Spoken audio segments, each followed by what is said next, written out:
In this video, we continue to look at the dynamic relationship between media and audiences. And in particular, we'll be looking at the impact that the contemporary media has had on this relationship. We will especially be looking at YouTube and TikTok as examples of contemporary media. Now, we remember the three stakeholders involved in the media today. We have individuals, institutions, and governments. And during the broadcast era, traditionally, the tensions and dynamics between these three remained relatively similar for 100 years until, as we know, the invention of Web 2.0 turned this relationship upside down. Audiences seemingly have more agency than ever, and media institutions are now globalized and dominate the local market, while local governments are struggling to maintain that control. The reason why this is because the relationship between media and its audience is, and you should know this by now, dynamic. And it has not seen a bigger what than in the last 15 years? Change. A really important phrase to know, and we will be looking today at that continuously dynamic and changing relationship when YouTube and TikTok are involved. Throughout this unit, not necessarily in this particular video, but the key changes that we'll focus on are how new media offers social networking. It has provided for audiences to become producers of the media as well as consumers, a phrase that we dub prosumers. That distribution is now globalized and immediate. If somebody posts something in India, the very next moment we in Australia can see it. And that is a significant change to how things were like in the broadcast era. And the final change is how media institutions make their money.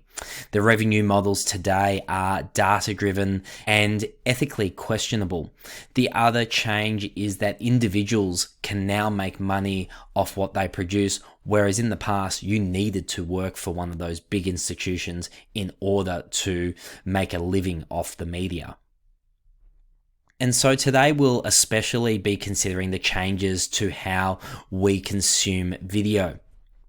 In the past, during the broadcast era, video was only available to audiences through either television or the cinema. And those modes of distribution were relatively unchanged for decades. Now, when we think about video, we consider that there are hundreds of different streaming services, websites, and apps that allow us to consume video. Two of the most popular are TikTok and YouTube. And as we consider these two contemporary methods of delivering video, we can actually see that between TikTok and YouTube, their modes of video are exceptionally different to one another, and even different still to what was traditionally provided on TV in the broadcast era. So some useful background information about YouTube is that it was established in 2005 in a garage and then sold 1 year later to Google for $1.65 billion. It has since then become the world's second largest search engine, only behind Google itself, and it accounts for a staggering 35% of all mobile internet traffic around the globe. The content that it offers is both user-generated and commercial, and it has in recent years allowed for live streaming. It is a contemporary media service that generates revenue for both the company itself as well as its individual content creators, and it achieves this through targeted advertising. And perhaps the most staggering figure of all is that 500 hours of video are uploaded to YouTube every single minute. And so if you wanted to watch all the video that was uploaded to YouTube in a single day, it would take you 82 years of non-stop viewing to achieve that. And the demand meets the supply as almost 1 billion hours of video is watched every day around the world. TikTok doesn't necessarily boast the same incredible figures as YouTube, but it is an interesting case as it is continuing to be one of the fastest growing social media networks of all time. It was launched only in 2017 by a Chinese company, a Beijing-based tech company called ByteDance. But it only really took off in Western markets like Australia, the US, and the UK in August 2018 when it merged with the once popular lip-syncing app Musical.ly. It was the most downloaded app in 2019 according to the Apple App Store and has been downloaded over 2 billion times, which is incredible when we think that there are 7 billion people on the planet. And it has 800 million active users. And of these users, they spend an average of 52 minutes every day using the app. So when we say that the media is a dynamic and changing landscape, think about what those people might have been doing for those 52 minutes a day in 2018 before the app was launched. Finally, TikTok has more than 1 billion videos watched every day on the app. So I said we were going to address some of the impacts of contemporary media, and we're going to go through 3. This is the first, and it's the idea that contemporary media today not only produces and distributes content to audience like it did in the broadcast era, but now it also generates and sustains social networks. We know that this is an important impact to remember because this quote comes directly from the VCE Media Study Design. So we need to have some examples of it up our sleeve. YouTube's an interesting case when we think about social networking because it's probably not the first aspect of the video streamer that we think of. But YouTube's quite interesting because it walks the line between a traditional broadcast medium and a social media platform, and approaches a more traditional style of broadcast than perhaps any other social network. But it's important to note that it is different from other video streaming platforms like ABC iView or Netflix or Stan or Disney+. The key difference to it is that YouTube has user interaction built into its core functionality. Therefore, according to YouTube itself, social is its differentiator. But it's also important to note that the relationships that are forged on YouTube are not necessarily peer-to-peer or friend-to-friend, that instead they are more creator-to-viewer relationships. So what are its features that generate and sustain these social networks? Well, primarily it is the comment communities that form on YouTube. The comment section is important to YouTube. It appears directly underneath every video and allows interactions between viewers and creators as well as other viewers. Audiences have an impact on other audience members as an upvoting and downvoting system promotes the most relevant comments from the community. And this can have a transformative impact on the videos themselves because depending on what the top comment appears under a video might shape a subsequent viewer's opinion of it. It also provides for a bonding experience amongst fandoms. This commenting aspect is something that is significantly different to other video hosting platforms such as Disney+. It's the interactions between people that make YouTube a social network rather than just a video host. But as far as generating and sustaining social networks, TikTok perhaps does this better, and its success can really be equated to its social nature. Any video that somebody produces has the option of being duetted by somebody else, and these duets allow for users to add on and collaborate with others. It means that a video can then escape a person's followers and become more broadcast amongst other followers, other groups. Hashtag challenges and trends also grow organically and become the video version of the meme, like an in-joke amongst a wider international group of friends.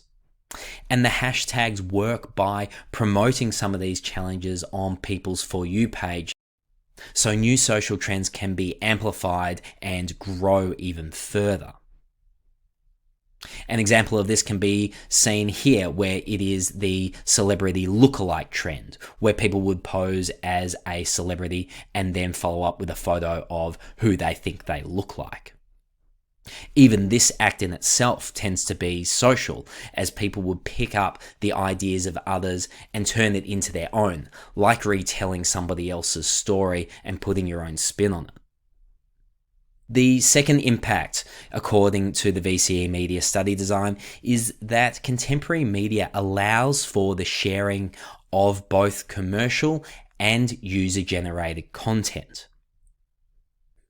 Now, we already know that a key difference of something like YouTube and TikTok when compared to a Netflix or a Disney Plus is that we as individual audience members, individual users, can upload our own content.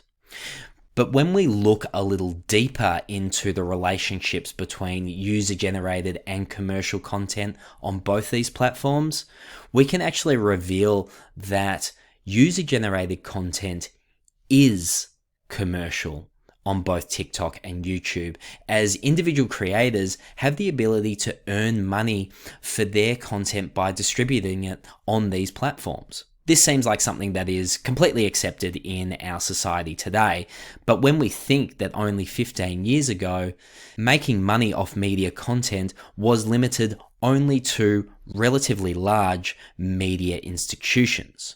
So the idea of somebody with a webcam and an internet connection can be making money off producing media content is something that 15 years ago was a radical idea.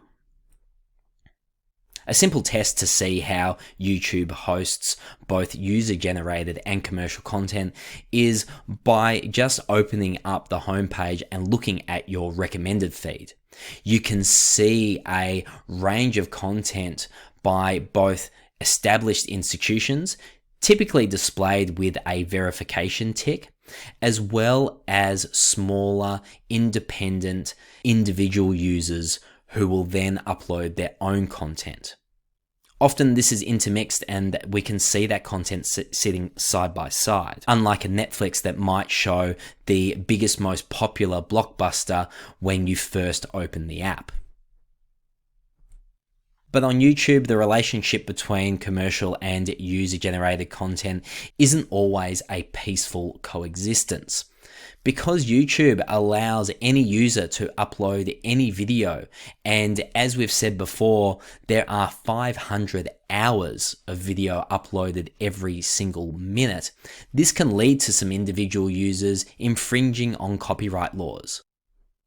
And YouTube does have policies and procedures and can exercise some control in removing material that does infringe on copyright. There are hundreds of thousands of cases where individuals would upload something that might include music that they don't have copyright permission to, a clip or a screenshot of something that they don't have permission to use, or in the most extreme cases, individual users uploading full-length feature films. This becomes a significant legal issue with YouTube, and we will discuss this in a subsequent video in this unit. TikTok may have learnt something from YouTube's mistakes in trying to support both user-generated and commercial material, because YouTube knew that to compete as a new kid in social media, they needed to make things as easy as possible for creators to create. And so TikTok have formed a licensing agreement with all the music used on the app. And while they are reported to pay music artists less than 1 cent per stream, at least this is a profitable arrangement for musicians. So if people are going to use their stuff, at least they're getting paid something for it. It's also a benefit for the TikTok users themselves, as they get to use the music that's popular with their audience without any legal repercussions. By having individuals create content that meshes with commercial music, it means that this user-generated work is commercial work. But perhaps the phenomenon of sponsored hashtags blur the line between user-generated and commercial content even further. If we think about hashtag challenges, where companies like Disney will create a particular challenge to promote a product. For example, the hashtag #FriendLikeMe challenge that was designed to promote the release of Disney's live action Aladdin. Users were asked to perform the same dance moves as are featured in the film and tag their post with a relevant hashtag. Users who would do this would then appear on TikTok's Discover page. And if they were lucky enough, they might even be selected by TikTok to appear on the coveted For You page. This is appealing to TikTok users because the possibility of going viral on the app and becoming the next Charli D'Amelio means that they are willing, or perhaps unknowingly, will offer themselves to make a free ad for Disney and feature themselves in it. Again, user-generated content is commercial content.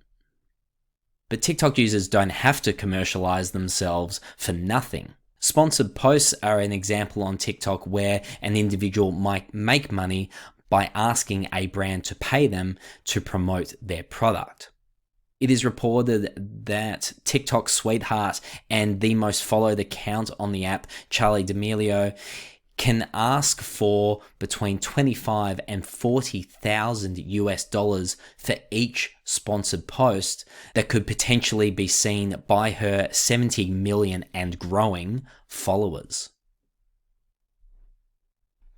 But if you don't necessarily have the clout of Charli D'Amelio to ask brands to sponsor you, users on TikTok can earn money from other users by going live.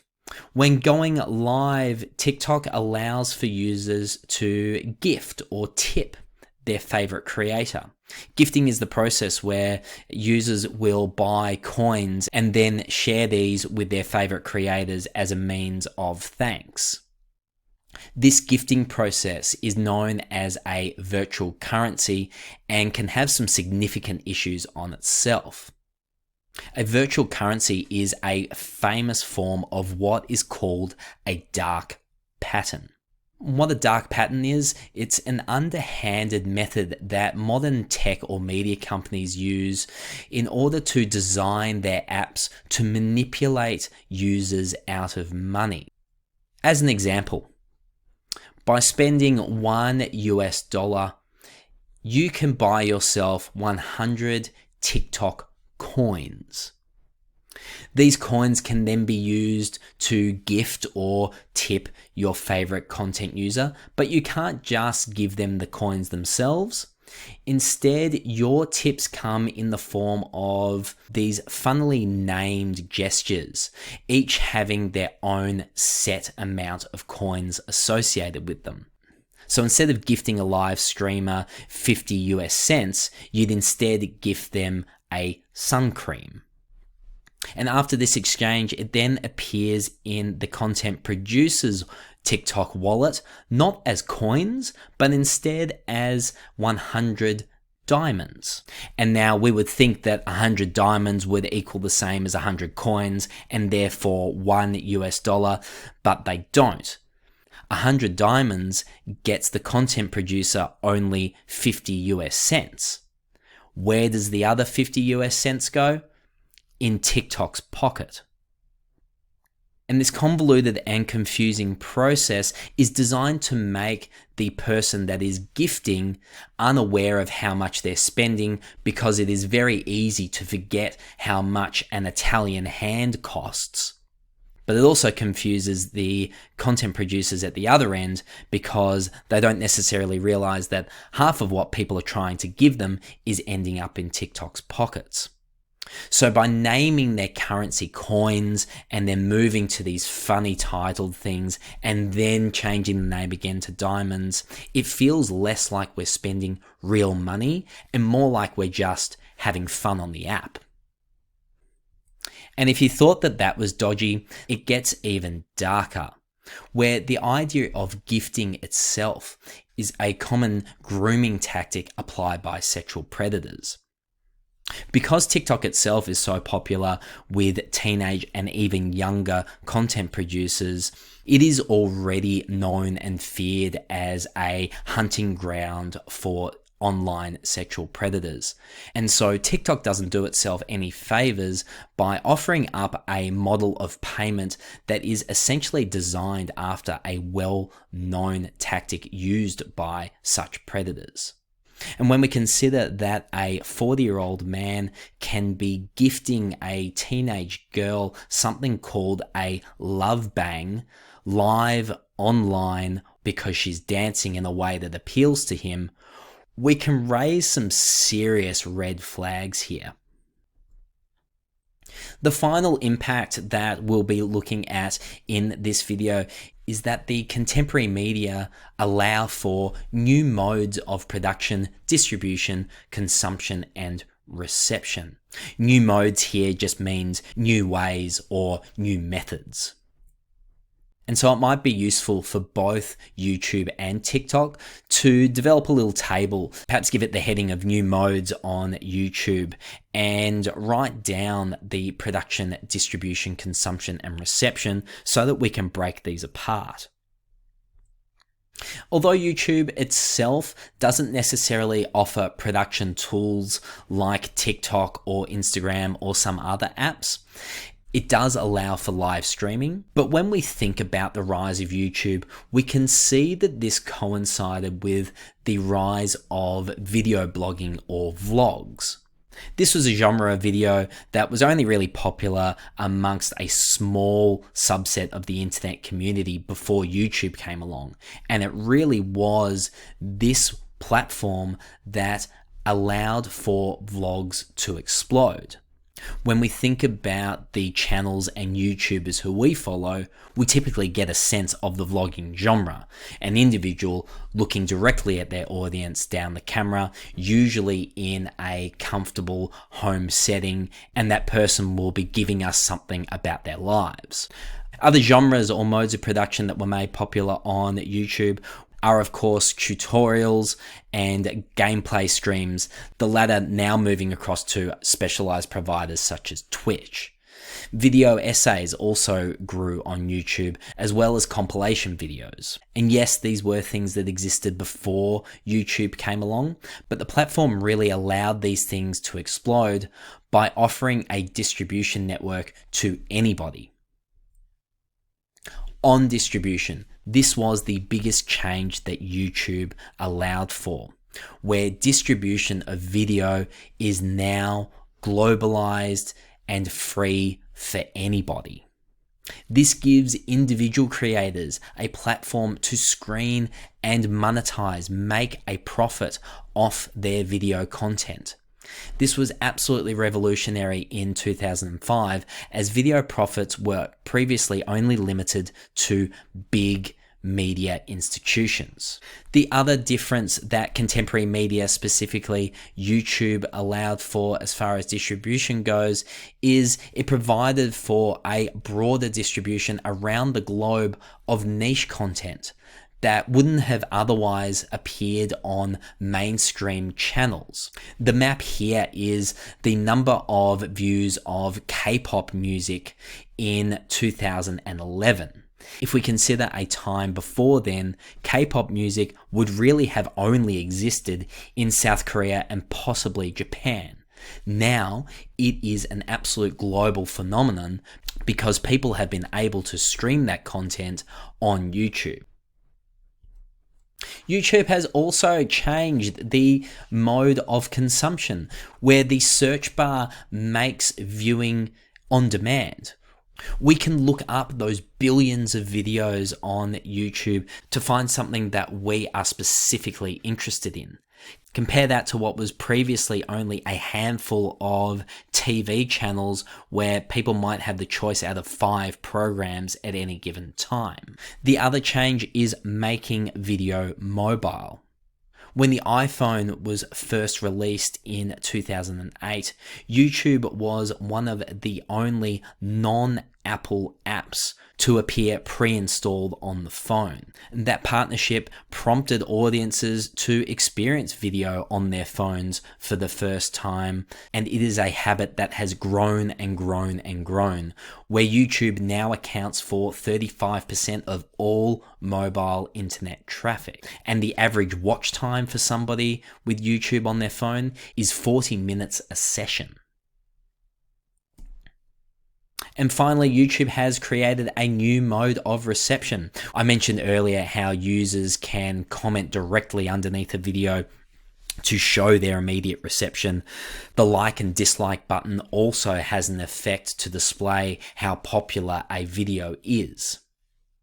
But for content producers, using YouTube Studio actually gives those creators visibility over their audience reception and engagement, and it gives them access to audience analytics that before YouTube would never have existed. Video content producers may have had figures on DVD sales or box office tickets, but the ability to see how many people are watching your videos, how long they're watching it for, what part of the world they come from, whether they have subscribed or commented or not, is an incredibly sophisticated tool available now to individuals and can actually shape what a video producer creates next. And so if you did copy that table down, your boxes should now start to appear a little bit more full and give you a bit of an overview as how YouTube has actually managed to change that media and audience relationship with these new modes of production, distribution, consumption, and reception. Although much younger, TikTok has done the same, where we can see that TikTok has offered a very new mode of production. Again, in such a short period of time, this seems like second nature. But before video production apps like TikTok or Snapchat before it, all video was shot landscape. The idea of if you told one of the great movie directors of the past, and Alfred Hitchcock, for example, that video in the 2020s would be vertical, they would probably laugh in your face. And the idea that TikTok forces users to shoot vertically indicates to us that this is a video sharing platform specifically designed to be mobile. The other core difference in TikTok's production is the limitation placed on the duration of the video for producers. You get a choice between up to 15 or up to 60 seconds. There are further new features to production where it is remarkably easy to create and edit in-app. TikTok allows users to apply filters and effects. As we said before, use real popular music without the fear of being sued. And it provides all of this in an exceptionally user-friendly, intuitive, effective, and fun method of production. And again, I remark on the idea of a TikTok duet and how by generating a video directly next to a video that already exists can completely change the meaning of that original video and create something new. This is obviously a feature that is really distinct to TikTok and something that no other media provider, contemporary or traditional, has ever been able to allow for.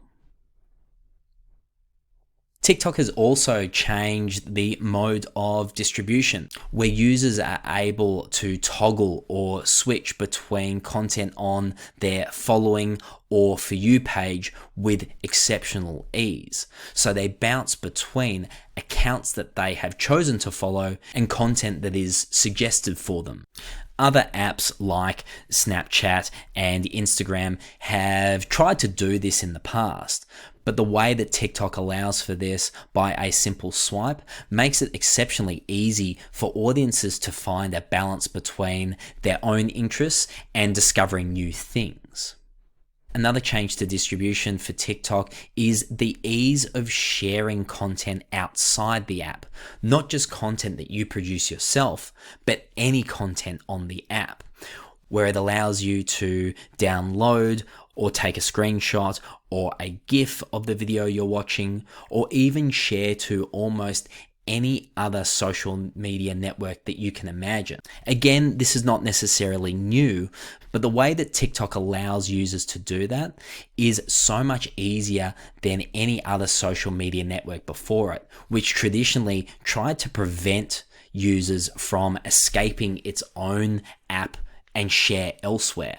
TikTok has taken the exact opposite approach, and because of that has become more and more popular with users, and TikTok content can be distributed further and more broadly. And when we think about how users consume content on TikTok, again, I'm drawn to talking about the duet feature, because this is the perfect embodiment of how we consider a modern media audience. We are no longer just consuming, but we are consuming and producing. The duet is the perfect example of this, because by producing a duet, an individual is showing their consumption of the video that it's sitting next to. TikTok also highlights another change to audience consumption, in that today consumption is fast. By having the short form video and by allowing users to skip by simply swipe scrolling, it means that engagement is immediate and yet almost immediately forgotten. Compare this to consuming a 2-hour film in the cinema. Your attention is directly with the movie itself. You are engrossed with it. You walk away and you remember some of your favorite scenes. When you spend that average 52 minutes a day on TikTok, the next day you don't necessarily remember anything that you've seen. And finally, TikTok's new mode of reception isn't all that new, where it does include comment and like features, which shows immediate reception. But something that might be a little bit different about TikTok is that users can then take those comments and embed them in a subsequent video, as seen here. And the reception of TikTok as a whole is that it really does project itself as the happiest place on the internet, or the fun teenage app. And while it does have its criticisms, I think it's by offering these new modes of production, distribution, consumption, and reception, as well as being so highly sociable, this is what makes TikTok a significant new player in the contemporary media landscape. And so there you have a summary of YouTube and TikTok and the 3 impacts of contemporary media that they embody. It's important to keep some of these examples up your sleeve when you're discussing how contemporary media has changed the audience-media relationship. Thanks for watching.